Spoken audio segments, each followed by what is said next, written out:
முதலமைச்சர் விஜய் அண்ணாவோட இன்னைக்கு நடந்த மாற்றங்களை பார்க்கலாமா? அதுல ஃபர்ஸ்ட், கவர்மெண்ட் ஸ்கூல் ஸ்டூடெண்ட்ஸ் எல்லாருமே ரொம்ப சேஃபா ஸ்கூலுக்கு போயிட்டு வரணும் அப்படிங்கிறதுக்காக அவங்களுக்காக மட்டுமே 41 புதிய பேருந்து சேவையை தொடங்கி வச்சிருக்காங்க. ஸ்கூல் ஸ்டூடெண்ட்ஸ் எல்லாருமே அந்த பீக் ஹார்ஸ்ல வந்து பஸ்ல டிராவல் பண்ணி போறாங்க. அப்போ ரொம்ப கூட்ட நெரிசல்ல சிக்கி அவங்க ரொம்ப கஷ்டப்பட்டு போறாங்க அப்படிங்கிறதுக்காக கவர்மெண்ட் ஸ்கூல் ஸ்டூடெண்ட்ஸ்க்காக மட்டுமே இந்த பேருந்து சேவையை தொடங்கி வச்சிருக்காங்க. இந்த சேவை வந்து முன்னாடி இருந்தே இருந்துச்சு, ஆனா போதுமான பேருந்து சேவை இல்லை அப்படின்னு சொல்லி தொடர்ந்து கம்ப்ளைண்ட் பண்ணிட்டே இருந்தாங்க. அதனால இப்ப கூடுதலா 41 பஸ்ஸை விட்டுருக்காங்க. அண்ட் செகண்ட், இந்த ஆவின் பாலோட கொள்முதலை இன்க்ரீஸ் பண்ண சொல்லியிருக்காங்க.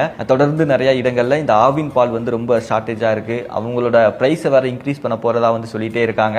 இன்னைக்கு சிஎம் விஜயனா அது தொடர்பாக அதிகாரிகளை மீட் பண்ணி இந்த ஆவின் பாலோட கொள்முதலை வந்து இன்க்ரீஸ் பண்ண சொல்லியிருக்காங்க. இந்த பிரைஸ் இன்க்ரீஸ் பத்தி லேட்டரா டிஸ்கஸ் பண்ணுவோம்னு சொல்லியிருக்காங்க. இந்த மகளிருக்கான உரிமை தொகை 2500 ரூபாய் எப்போ வரும் அப்படின்னு சொல்லி தான் பல பேர் வந்து கேட்டுட்டு இருக்காங்க.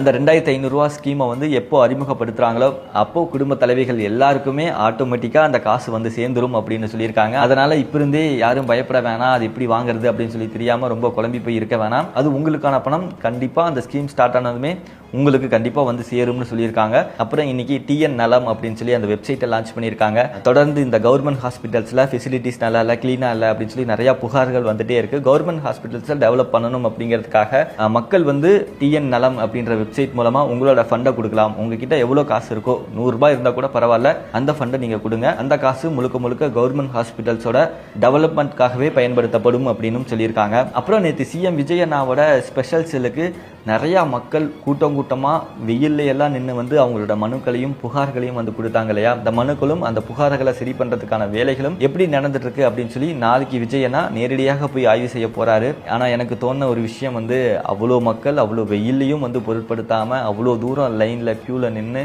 அந்த மனுக்களை கொடுத்தாங்க அப்படின்னா அதுக்கு ஒரே ஒரு காரணம், கண்டிப்பா நம்மளோட பிரச்சனையை விஜயண்ணா தீர்த்து வைப்பாரு அப்படின்ற ஒரு நம்பிக்கை தான். கண்டிப்பா உங்களோட நம்பிக்கையை விஜயண்ணா கைவிட மாட்டாரு, கண்டிப்பா காப்பாற்றுவாரு.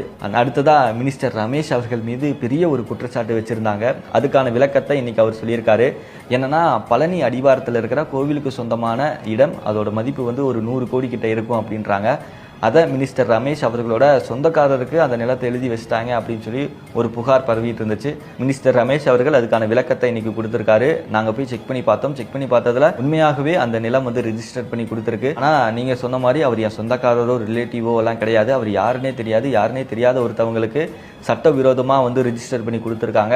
அவங்க மீது கடுமையான ஒரு ஆக்ஷன் எடுக்கப்படும் சொல்லியிருக்காங்க.